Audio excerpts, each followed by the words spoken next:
Bismillah. Assalamualaikum warahmatullahi wabarakatuh. Alhamdulillahilladzi khalaqa fasawwa walladzi qaddara fahada. Asyhadu an la ilaha illallah wahdahu la syarika lah jalla wa ala.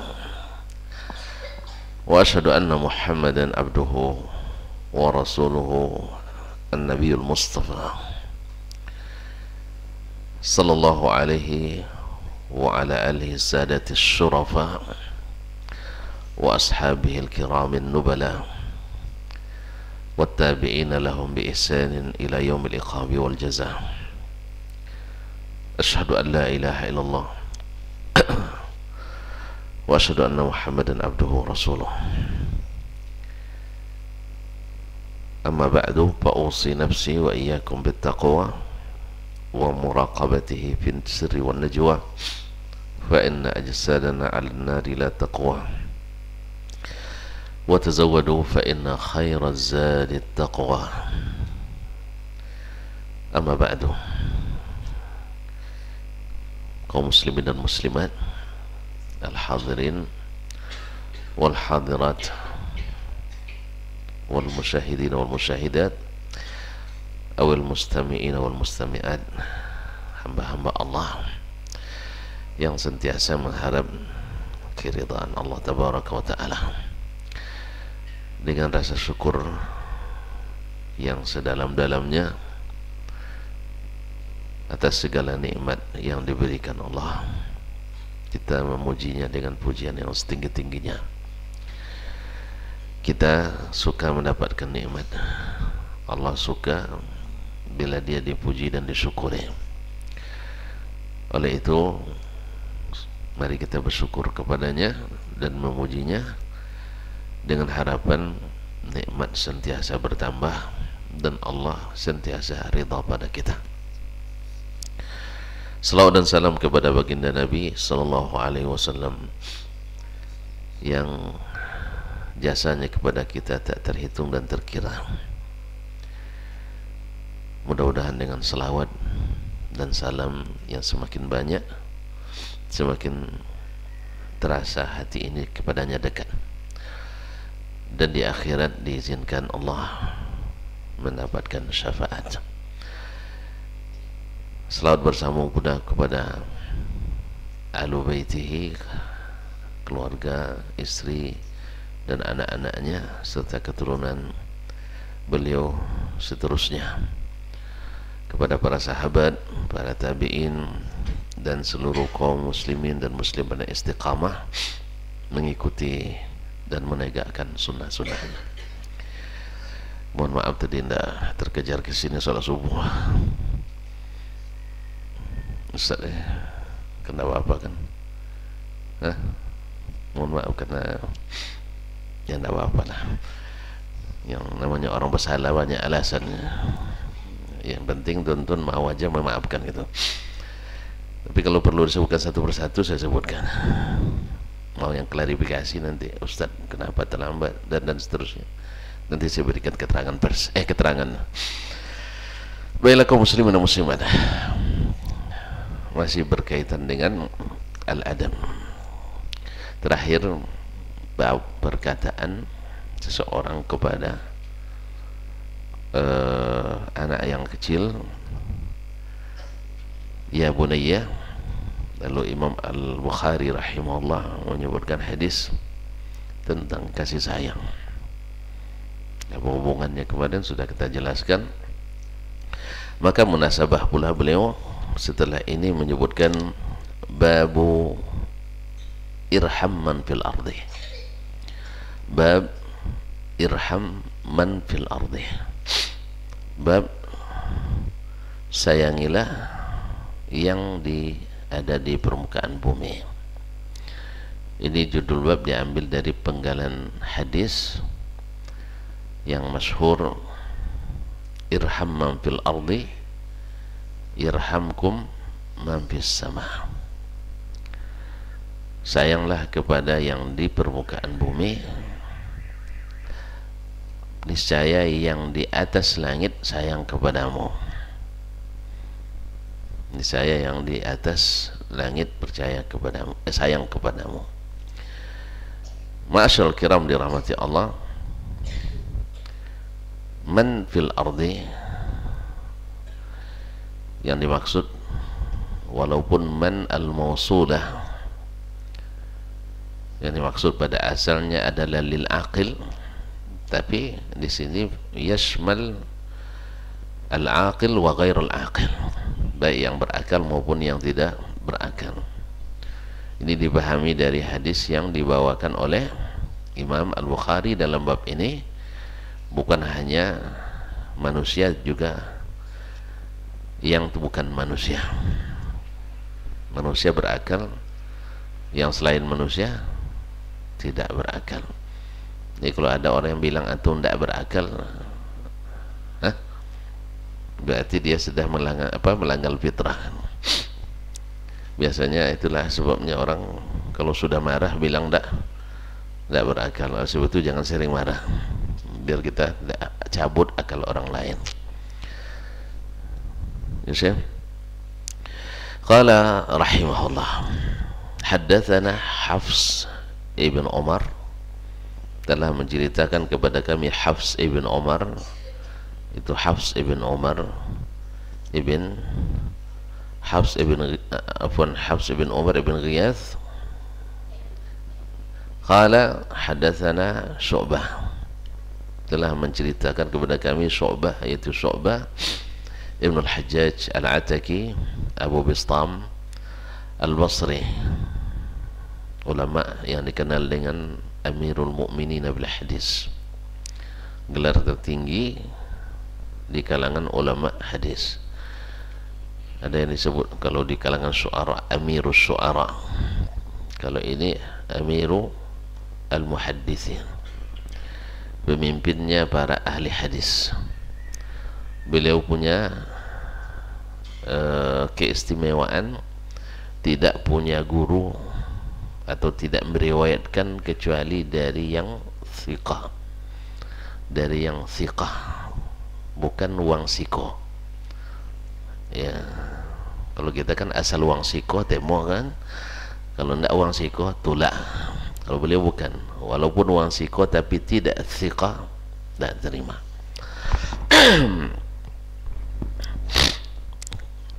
Beliau yang pertama memeriksa hadis di Basrah. An Abdul Malik ibn Umair, dari Abdul Malik ibn Umair As-Suwa'i Asy-Syaibani An-Nahwi, seorang ulama hadis yang thiqah juga dan juga ahli bahasa Arab atau nahwu. Jadi kalau orang hadis boleh juga ahli bahasa Arab. Cuman di zaman kita zaman ijazah, jadi tidak diakui Ustaz. Walaupun pandai bahasa Arab tetap tidak dianggap pandai bahasa Arab. Nanti disuruh pula mi'rab kan. Ustaz. An Qabisah ibn Jabir, dari Qabisah ibn Jabir al-Asadi. Qabisah bin Jabir al-Asadi sahibu Umar bin al-Khattab, sahabat atau pembantu Umar ibn al-Khattab radhiyallahu ta'ala anhu. An Umar, dari Umar ibn al-Khattab radhiyallahu ta'ala anhu, qala la yurhamu man la yarhamu, tidak akan disayangi orang yang tidak menyayangi. Wala yughfaru liman la yaghfiru, tidak akan diampuni orang yang tidak pula mau mengampuni. Wala yutabu ala man la yatubu, tidak diberikan taubat kepada orang yang tidak mau bertaubat. Wala yuwaqqa man la yatawaqqa, tidak akan dijaga dari kemaksiatan kecuali orang yang juga hati-hati menjaga diri dari kemaksiatan. Ini hadis kaum muslimin dan muslimat, ya, maknanya adalah al-jaza' min jinsil amal. apa yang kita lakukan, seperti itu yang kita dapatkan balasan. Orang yang penyayang pasti disayangi. Siapapun penyayang mesti disayangi. Allah SWT yang menciptakan manusia berdasarkan fitrah ini. Oleh sebab itu, la yurham ma la yarham. Ada kisah seorang Arabi, Al-Aqra' bin Habis, datang ke Nabi SAW. Dia tengoknya Nabi SAW mencium anak-anak kecil, cucunya, dan juga anak sahabat. Lalu orang ini terheran-heran, kok Rasul menciumi mereka?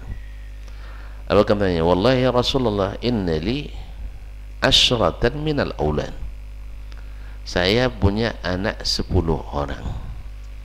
Ma qabbaltu ahadan minhum qat. Nak pernah saya mencium seorang pun dari mereka sekalipun. Allah. Lalu mencium aja bakhil gitu. Apalagi ngasih mencium aja kan tak pakai modal ya. Bakhil dia. Apalagi memandikan, apalagi ini. Allah Nabi katakan, man la yarham la yurham. Siapa yang tidak menyayangi takkan disayangi. Makanya siapa yang tidak menyayangi tidak disayangi. Oleh itu ini termasuk adab yang dimanapun orang yang mendirikan adab ini disebut dan dipuji. Bukan hanya dalam Islam, karena ini fitrah yang Allah jadikan manusia mesti menyayangi. Biasanya yang besar menyayangi yang lebih kecil. Jadi kalau antum menengok anak kecil senang, berarti antum penyayang. Tapi kalau antum menengok anak kecil manyang, kan berarti antum bukan orang penyayang. Itu aja rumusnya. Menengok anak kecil ramai-ramai, antum tersenyum, ya tersenyum, berarti antum insya Allah penyayang. Tapi nengok anak kecil dulu berdatangan, khawatir, ini heboh lagi nih katanya ya. Dan ini ikhwani billah, kaum muslimin dan muslimat dirahmati Allah, akan berimbas juga pada cara kerja kita. Ya, orang yang tidak penyayang tentu terganggu hatinya, tentu tidak nyaman perasaannya. Kalau tidak nyaman perasaan, pekerjaannya pasti terganggu. Tapi orang yang penyayang tidak terganggu. Tidak terganggu. Semakin ramai orang, semakin khusyuk dia. Coba tengok orang Masjidil Haram, mana lebih banyak orang menangis salat di Masjidil Haram atau di Masjid Taqwa? Allah pernah nengok, Allahumma sahil, semoga Allah mudahkan ya. Masya Allah. Tanya Ustaz Dayat, mana banyak Ustaz? Jelas dari jumlah ada kalangan. Di sana mudah sekali orang. Pada orang ramai. Ada yang tawaf, ada talbiyah dan sebagainya. Tapi orang tetap nyaman. Apa sebab? Semuanya hatinya menyatu di situ. Jadi ada orang kaum muslimin dan muslimat dirahmati Allah, di tempat seperti apapun nyaman. Ada dulu sewaktu masih apa dulu saya ingat. Jadi ketika terjadi acara besar matrikulasi waktu itu dengan anggota 1.200 orang, salah seorang teman di sini aja dibagikan di apa auditorium teramai itu, sibuk orang itu ya, bisa robek-robek itu sertifikatnya, dibagikan di kantor. Waduh, ramai di kantor kita nanti Ustaz katanya. Baguslah ramai. Pertama tanda bahwa hidup itu kantor. Kalau sepi saja, antum senang kantor sepi? Enggak kan? Enggak ada pemasukan kan? Kaum muslimin Bukodai suka sepi. Orang Bukodai itu Bukodai punya warung suka sepi. Nah, kalau antum suka manyang jangan berkedai ya, jangan di pelayanan. Kadang-kadang terpaksa di pelayanan, dia tidak bisa melayani diri sendiri. Kalau pelayanan adalah orang-orang yang senang ramai ya, saya bilang baguslah ramai.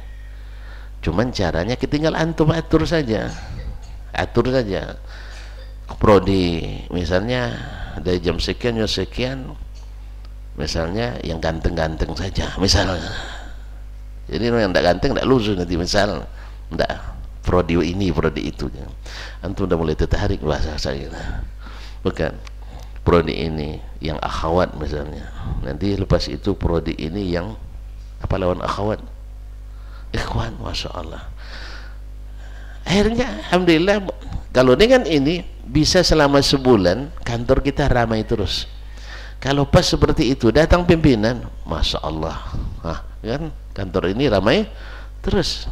Mungkin gaji dipotong atau dinaikkan, pandailah antum kalau kantor tidak suka naikkan gaji nampaknya. Kaum muslimin dan muslimat, jadi penyayang itu membuat kita dalam segala suasana senang, dalam segala suasana senang. Jadi oleh sebab itu makanya orang penyayang itu sebenarnya suka anak banyak. Cuman masalah anak ke rezeki dari Allah SWT gitu. Saya minta banyak dapat sedikit, Sedayat mungkin minta sedikit dapat banyak ya. Subhanallah. Kalau saya dulu harapan gitu ya, minimal 5 saya bilang. Sekarang dikasih 3 tinggal 2. Itulah sedang mikir-mikir, payah betul nampaknya. Iya, nak buka cabang takut tutup kan terpusat, betul itu. Iya saya Allah musta'an ya, jadi nikmati aja lah dulu ya, nikmati saja. Nah, la haula wala quwwata. Kemudian berkata Umar lagi, ini Umar berkata berdasar ilmu, bukan berdasarkan istilahnya, bukan dari pendapat pribadinya. Ini pengalaman pertama, la yurham ma la yarham, karena Rasul mengatakan irham man fil ardi yarhamkum man fis sama, irhamu man fil ardi yarhamkum fis sama. Nah, ar-rahimuna yarhamuhumur rahman, orang-orang yang penyayang itu dikasih oleh Allah yang maha pengasih. Kemudian wala yughfaru liman la yughfar, afwan liman la yaghfir, tidak akan diberikan ampunan orang yang tidak suka mengampuni. Al-jaza' min jinsil amal lagi. Kalau kita suka memaafkan orang, suka mengampuni dan menutupi kesalahan orang, Allah akan berikan. Ini juga dari hadis Nabi, man satara musliman satara Allah. Ghafara itu artinya menutupi kesalahan. Makanya Imam Ahmad rahimahullah menyebutkan dalam perkataan beliau, tis'atu asyaril adabi bitaghadhi, tis'atu asyaril adabi bitaghadhi, 9 dari 10 adab itu, berarti 90% adab itu adalah bitaghadhi, yaitu taghadhi itu apanya? Nutup mata atas kesalahan orang.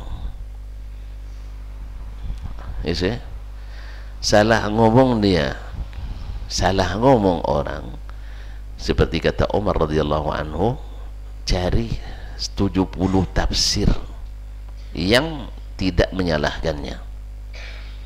La'alla li akhi uzran wa illam yajid, kalau tidak ketemu alasan itu, sudah dicari sebanyak itu alasan untuk tidak menyalahkannya, lalu dikatakan la'alla li akhi uzran la a'lamu, barangkali saudaraku punya alasan uzur yang saya tidak tahu. Artinya apa? Ini orang semangat menutupi. Lawannya apa? Ada orang yang semangat mencari-cari. Ini biasanya, coba lihat, kalau antum lihat orang yang suka cari-cari itu bermula dari su'udzan. Oleh itu Allah SWT ketika melarang kita untuk ghibah, tidak langsung ghibahnya dia sebut, ya ayyuhalladzina amanu jtanibu katsiran minadh-dhann, ya orang beriman, hindari banyak banyak menduga. Maksudnya yang dugaannya tidak baik. Kalau menduga baik kan dianjurkan, menduga yang tidak baik. Apa sebab? Sebahagian daripada dugaan itu adalah dosa. Nah, kalau sudah ada dugaan akan lahir tahassus atau tajassus. Dijatani katsiran min adh-dhanni inna ba'dha adh-dhanni itsm wala tajassasu. Kalau sudah mulai su'udzan akan terjadi tajassus.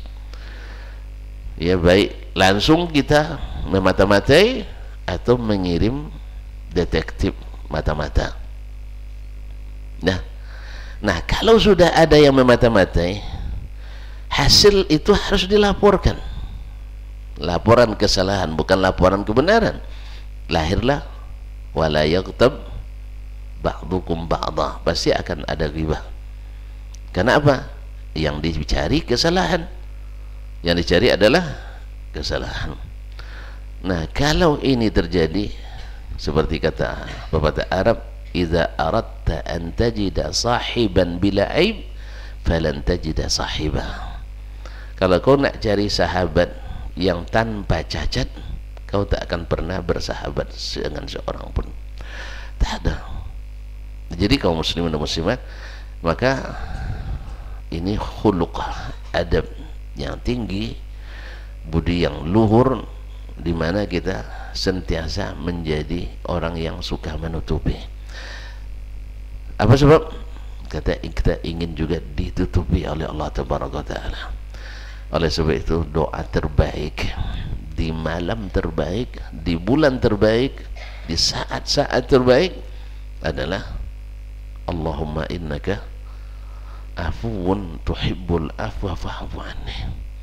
Ya Allah, sesungguhnya engkau maha pemaaf dan suka sifat pemaaf. Oleh sebab itu maafkan aku. Kalau dia antum tahu dia suka memaafkan, kalau antum tahu dia suka memaafkan dan suka sifat pemaaf, maka kita harus jadi pemaaf. Otomatis kita dimaafkannya. Dan kalau ada sebuah hadis dalam Sahih Bukhari, subhanallah, indah sekali hadis ini. Dan semua hadis Nabi itu indah. Ya, dari hari kiamat nanti ada seorang yang dizalimi oleh saudaranya. Yang menzalimi ini keistimewaannya selalu memaafkan orang yang menzaliminya. Tapi tak kenapa pula dia terlibat menzalimi. Wallahu alam apa sengaja atau tidak. Yang jelas jangan sengaja, ya jangan kita sengaja. Nanti setelah dengar hadis ini bismillah, zalim setelah ini enggak, jangan ya. Nah, di hari kiamat dia pegang tangannya, ya Allah khuz min akhi mazlamati, ya Allah tolong qisas, ini dulu menzalimi saya. Lalu Allah Subhanahu wa taala mengatakan kepadanya, au ghairu zalik, mau tak selain dikisas? Ya, Allah menyayangi hambanya ini yang suka memaafkan ini. Katanya, tidak ya Rabbi, saya tidak mau kecuali minta hak saya. Hutang 10.000 katanya kan, tapi luar biasa, az-zulmu zulumatun yaumal qiyamah. Akhirnya Allah SWT, unzur wara'aka, coba lihat di belakang kamu. Lalu diperlihatkan kepadanya surga, tiang-tiang bangunannya istana megah, tiang dari mutiara. Ini kusen-kusennya dari intan berlian, atap emas dan perak. Lalu mengingat itu lupa dia tadi tuntutannya. Ya Allah, liman hazal qasr. Ini istana luar biasa. Ya, pas kita misalnya pas kelahi kan, tiba-tiba ada di situ pemandangan yang sangat menakjubkan. Tentu kita lupa pula ini milik siapa. Lalu kata Allah SWT, liman yamliku thamanaha, ini untuk orang yang punya dana untuk membelinya. Melihat itu, siapa yang sanggup membelinya? Man yamliku thamanaha ya Rabbi, siapa yang bisa membelinya? Kita rumah TPT 21 aja tidak dapat beli, ya kan? Masih tetap jadi orang kaya, jadi kontraktor lama kita. Alhamdulillah, bersyukurlah saya lama jadi kontraktor. Ya, tipe 36, tapi sudah renovasi saya. Allah musta'an. Tutup pintu hidup AC, masuk juga bau got. Tidak apa-apa, biasa lah. Jadi orang kaya. Jadi antum kalau masih jadi orang kaya, syukuri ya. Nah, kaum muslimin dan muslimat dirahmati Allah, siapa yang bisa membelinya ini? Kata Allah, yang memiliki harganya. Man yamliku thamanaha, siapa yang punya harganya? Kata Allah SWT, anta man yamliku thamanaha, kamu punya harga untuk membelinya. Bima ya Allah Rabbi, dengan apa? Bi'afwika an akhika, kalau kau mau maafkan dia, kau masuk istana ini. Mau tidak dia maafkan? Langsung ya, langsung ya. Kalau Ustaz begitu nih ya, ibaratnya Ustaz Ridha, saya ngutang sama antum 1 juta ya, antum bawa ke depan Ustaz Dayan ya, Ustaz ini zalim Ustaz, katanya ya. Ustaz Dayan mau ndak? Ustaz Dayan kan sayang dengan saya. Apa sebab? Saya sering memaafkannya. Ya, minimal saya sering minta maaf kepadanya, jelas. Lalu mau ndak tuh mobil yang itu, kira-kira antum ingat lagi ndak uang 10.000 tadi? Tuh mobil sana itu, mau Ustaz, mau Ustaz gitu. Nah, kalau serius. Jadi Allah akhirnya kalau sebab itu, maka udkhulha anta wa akhuka, bawa saudaramu sekalian. Nah, kalau udah masuk surga, ada dendam lagi. Wa naza'na ma fi qulubihim min ghillin ikhwanan ala sururim mutaqabilin. Allahumma ja'alna minhum ya Rabb, Allahumma ja'alna minhum ya Rabb, Allahumma ja'alna minal ghafirin fayughfar lana. Oleh sebab itu, jadilah orang yang sentiasa memaafkan, menutupi, insya Allah kita akan dimaafkan dan ditutupi. So kalau kita tidak ditutupi, tidak ada orang yang siap berteman dengan kita.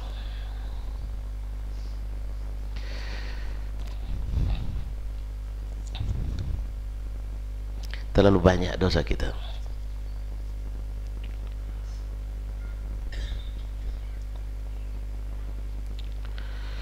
Tetapi Allah yang menutupinya. Mudah-mudahan dengan demikian kita, karena kita ingin ditutupi, maka jadilah orang yang senantiasa menutupi dosa-dosa. Kemudian beliau melanjutkan, wala yutabu ala man la yatum, tak akan diberikan taubat kalau orang yang tidak minta taubat. Ini tandanya bahwa taubat itu juga wajib, apalagi dari dosa-dosa besar. Ya, orang tidak mau dimaafkan sih. Makanya orang yang paling susah diberikan taubat adalah orang yang tidak mau taubat. Di saat orang tidak merasa bersalah melakukan dosa, ini kan tidak ada iman lagi kaum muslimin. Tidak merasa bersalah melakukan dosa. Ini terjadi pada orang yang dicabut imannya sama sekali, atau pada orang yang melakukan dosa karena menganggap itu disyariatkan. Makanya datang riwayat, la yatullah li sahibi bid'ah, Allah tak berikan taubat kepada ahli non sunnah. Kan tak boleh sebut bid'ah, sebentar-sebentar bid'ah ini ahli non sunnah. Ini zaman memang istilah tidak bisa sembarang dipakai lagi. Padahal Nabi yang memakainya kan. Tidak diterima atau tidak akan diberi taubat kepada sahibu bid'ah, orang yang punya bid'ah. Dia yang ciptakan, dia yang dakwakan. Apa sebab? Karena dia melakukannya tanpa merasa berdosa. Kalau tanpa merasa berdosa mungkin bertobat. Kalau tidak bertobat tak diberi. Karena tobat ini harus diminta. Tobat itu diminta. Sesungguhnya Allah menerima taubat bagi yang bertobat.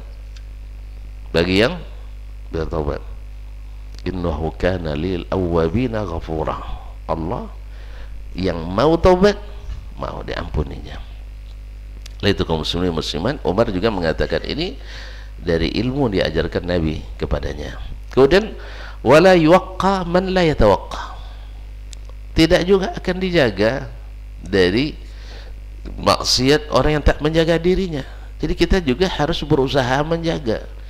Jangan sembarang kan kita berada di tempat-tempat yang tidak kondusif untuk berbuat taat. Masa antum nak selamat dari dosa tapi tinggal di lingkungan pendosa? Makanya ada istilah kalau nak cari tempat tinggal, al-jaru qabla ad-dar. Ya, jar qabla ad-dar. Tetangga kita dilihat dulu sebelum bangun tempat di situ. Apalagi kalau zaman kita ini 100% susah juga dipaksa tinggal di sini, Ustaz. Minta izin kita bangun rumah di sini ya. Minta izin sama ketua yayasan. Boleh, Ustaz, kita coupling. Tidak ada izin. Nah, lambat jawaban berarti tidak ada izin tuh. Ya, apa boleh buat ya. Kalau bisa kita buat di sini ramai-ramai. Cukup untuk sebanyak ini cukup ya, Ustaz. Iya kan? Tidak, saya bagian tepi aja lah, tidak masalah kita. Cuman karena lingkungan di tempat kita mesti ada satu dua, tapi jangan semua. Jangan semua. Setidaknya berimbang antara yang sehat dengan yang tidak sehat, orang yang taat dengan yang tidak taat. Kalau bisa seluruhnya, masya Allah. The Islamic Village misalnya, kampung Islami misalnya. Tapi siap-siap aja kena sorotan gitu. Ya. Kalau kita di atas jalan yang istiqamah, kenapa takut disorot? Orang tak buat salah disorot dengan lampu sorot, takut? Hah?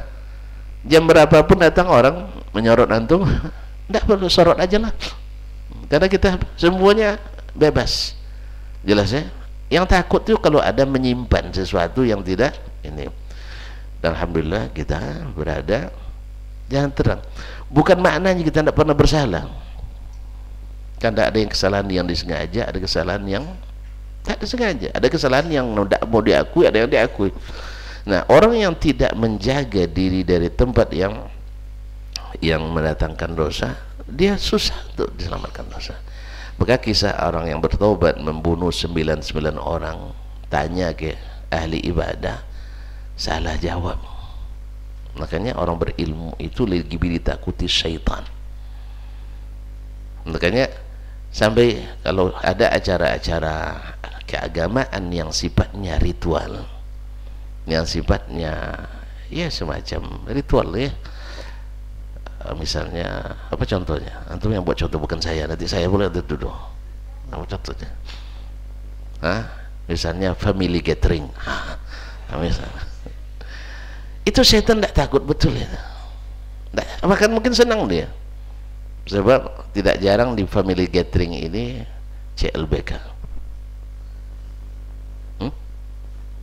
Iya, reuni-reuni keluarga itu kadang-kadang tak jarang menjadi ajang apa CLBK sih? Tidak tahu, antum tidak tahu. Kalau tidak tahu teruskan aja lah. Atau acara misalnya yang sifatnya ritual, salat duha bersama misalnya, setan tidak begitu takut. Atau tablik akbar misalnya, tapi judulnya tidak mengerikan bagi setan. Apa judul yang paling mengerikan bagi setan? Kembali pada kitab dan sunnah. Itu paling mengerikan itu. Apa sebab? Kalau kembali pada kitab dan sunnah, tidak ada yang sesat.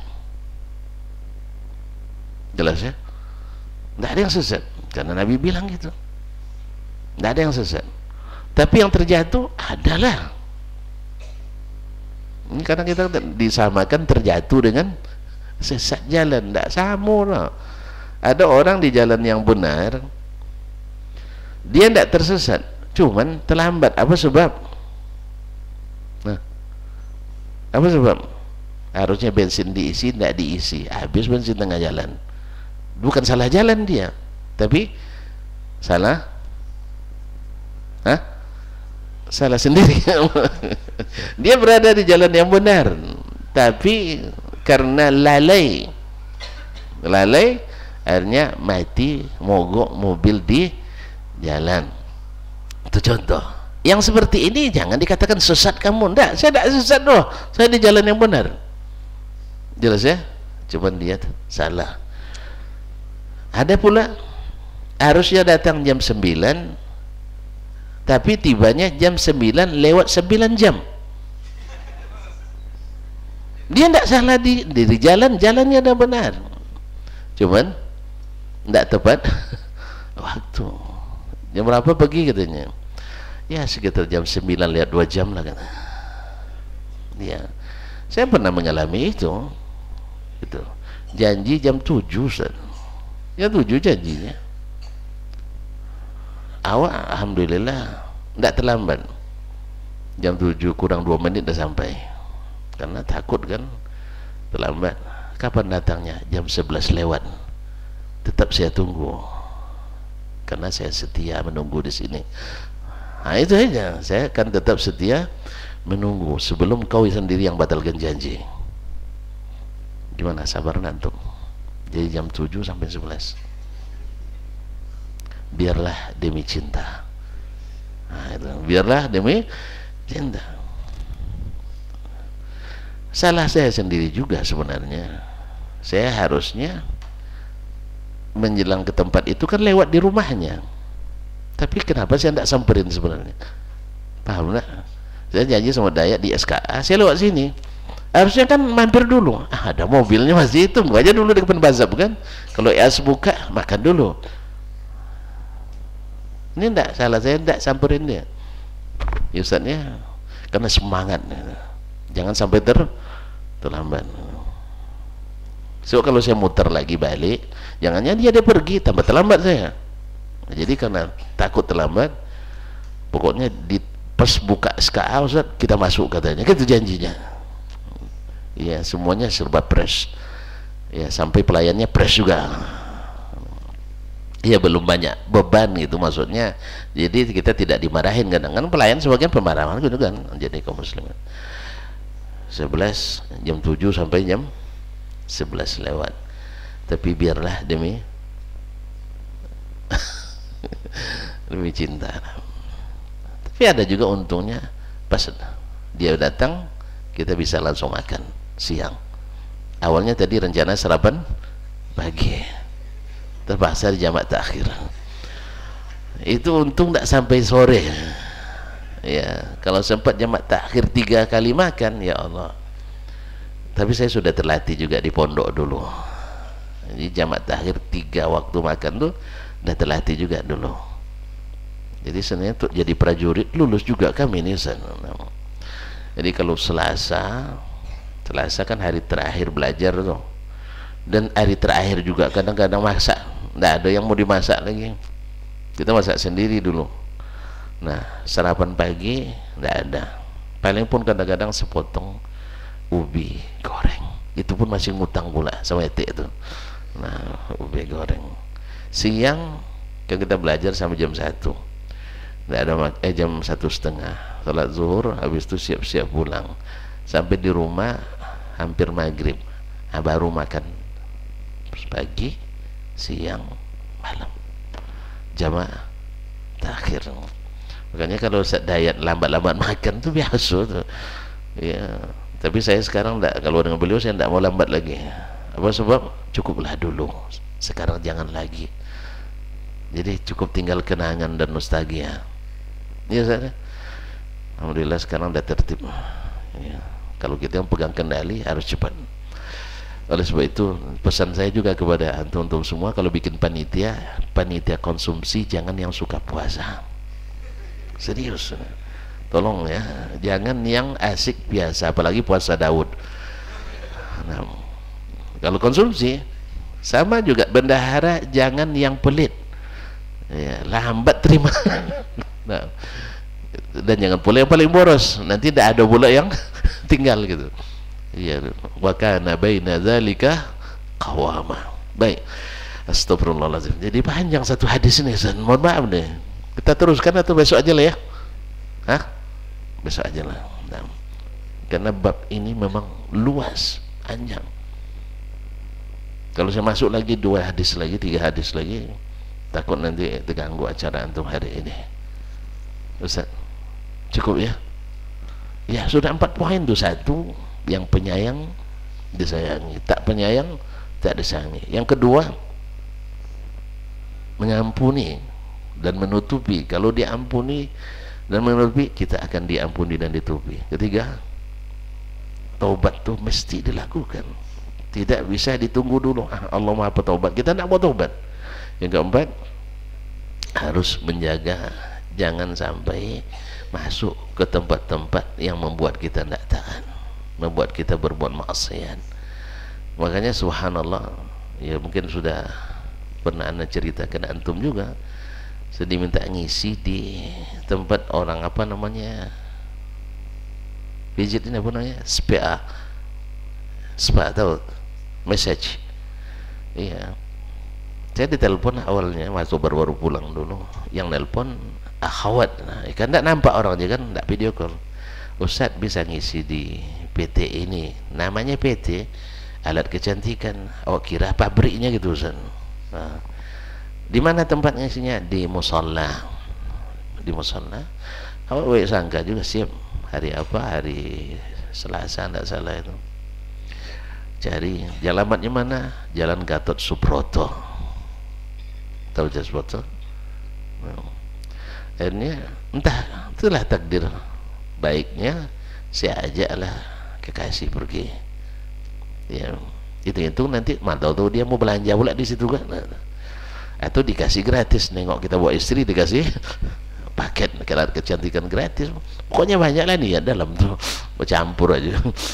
Jadi pergi aja ke situ kan, tanda karena tadi yang nelpon kan akhwat kan, jadi katanya yang hadir akhwat, tentu kita bawa penjaga kita dari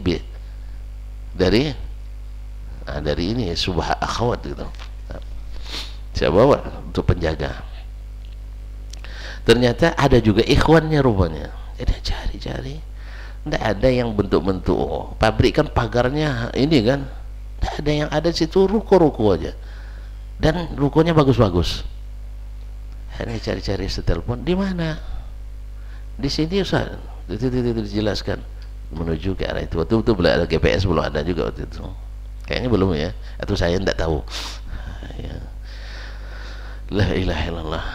Akhirnya nampak mbak yang berdiri depan pintu. Iya, ternyata titik-titik spa. Apa caro Ustaz? Awak udah terlanjur ke situ kan? Ini gimana nih? Masuk kita? Ayolah masuk. Untuk karena bawa orang rumah, tadi dibilang orang nanti ngantar istri. Kalau sempat sendiri, bahaya. Nampak sama Ustaz Fahrul bahaya dan subhanallah. Ternyata memang ada musallanya kecil. Cukup lah untuk mereka beberapa orang, sekitar 20 ada mungkin, lumayan lah. Nah, ternyata di situ ada message laki-laki, ada message perempuan. Kalau saya tahu yang perempuan, yang laki-laki. Cuman saya teknis saya tidak tahu. Nah, tertarik mereka rupanya dengan kajian itu. Ya, suka dia. Buktinya banyak pertanyaan.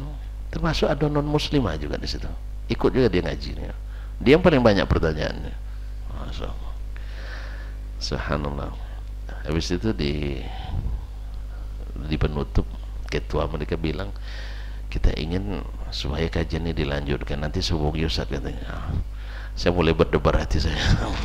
Tidak bisa ini. Soalnya apa?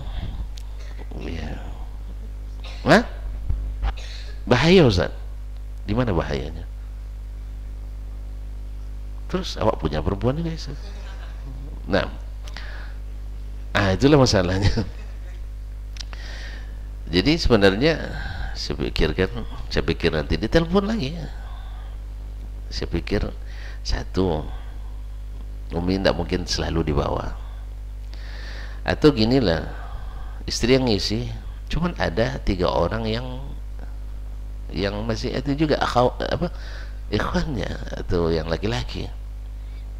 Nah, jadi serba salah. Saya ngisi banyak akhwatnya. Istri yang ngisi ada pula ikhwannya. Pergi terus tidak mungkin. Yang kedua, yang saya pikir lagi, saya parkir mobil di mana? Setiap enggak Sabtu Pak, Sabtu harinya Ustaz, Sabtu. Setiap Sabtu lewat Ustaz Dayat di situ. 1963 TK ini katanya. Dia ngisi ke arah sana misalnya kan. Sabtu depan tengok lagi. Ada mulai zan. Jangankan si Ustaz Dasman, Nabi kan juga gitu kan. Dia sedang dikunjungi oleh Safiyah istrinya ketika itikaf di malam hari, lewat 2 orang Ansar, nengok Nabi dengan wanita, mereka tambah cepat jalannya. Ya kalau tambah cepat jalan berarti ada sesuatu, ya kan? Harusnya kan Assalamualaikum Rasulullah, selesai kan? Nah, dia tambah cepat jalannya.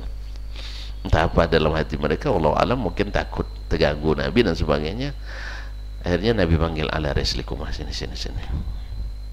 Innaha Safiyah, ini Safiyah istri saya. Mereka bilang, subhanallah ya Rasulullah, tidak mungkinlah kami buruk sangka. Lalu Nabi bilang, inna syaitan la yajri min ibni Adam majrad dam. Sesungguhnya syaitan itu mengalir dalam darah manusia. Oh, bahaya saya. Ya, takut saya terlihat nanti mobil 1963 TQ setiap Sabtu nongkrong di depan message, depan SBA. Lalu cari pula solusi lain. Kalau gitu jangan parkir di sini, coba parkir di Masjid Agung An-Nur, kan tidak jauh dari situ. Masih ada lagi. Untung saya berpikir, saya pas selesai tur keluar, berjalan kaki menuju Masjid Agung, lewat lagi beliau. Mana Ustaz? Kan saya bilang kayak nyebut mobil. Di mana Masjid Agung? Ustaz dari mana? Kan tidak mungkin saya bohong. Dari Spa tadi. Tambah curiga dia. Kalau mobil disembunyikan tambah curiga. Atau mungkin di Masjid Agung ketemu ustaz-ustaz lain kan? Ya, ustaz di mana? Dia apa tadi ngisi kajian? Tentu tanya lagi, di mana kajiannya? Di musola. Musola mana? Allah musta'an. Tidak mungkin, pasti akan ada, karena memang tuan-tuan ini banyak teliti menanya gitu. Banyak teliti nanya saya. Hari itu saya bawa keponakan gadis kan, banyak nanya, Ustaz istri lagi ya katanya. Kok langsung ke situ pergi? Allah musta'an. Jadi akhirnya saya putuskan tidak. Apa sebab? Ini menimbulkan keraguan. Ya biarlah, semoga orang yang tidak ragu aja lah masuk.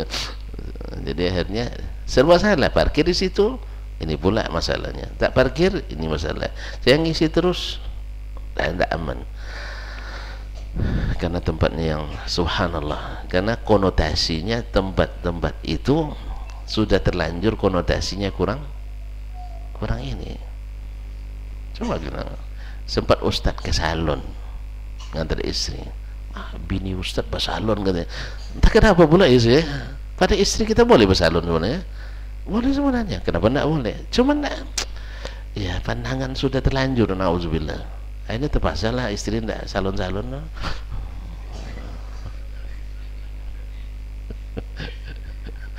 Allah Ustaz, tapi saya suka yang natural memang. Suka yang natural. Gak bawa kimia ni bahaya. Ustaz dia suka juga yang natural ya. Alhamdulillah, yang original. Baik, bagaimana sampai sinilah dulu. Sampai jumpa kembali pertemuan yang akan datang. Sekali lagi saya mohon maaf. Terima kasih. Wallahu ta'ala alam. Wassallallahu ala nabiyyina Muhammad wasallam. Wa subhanakallah bihamdik, asyhadu an la ilaha illa anta, astaghfiruka wa atubu ilaik. Wassalamualaikum warahmatullahi wabarakatuh.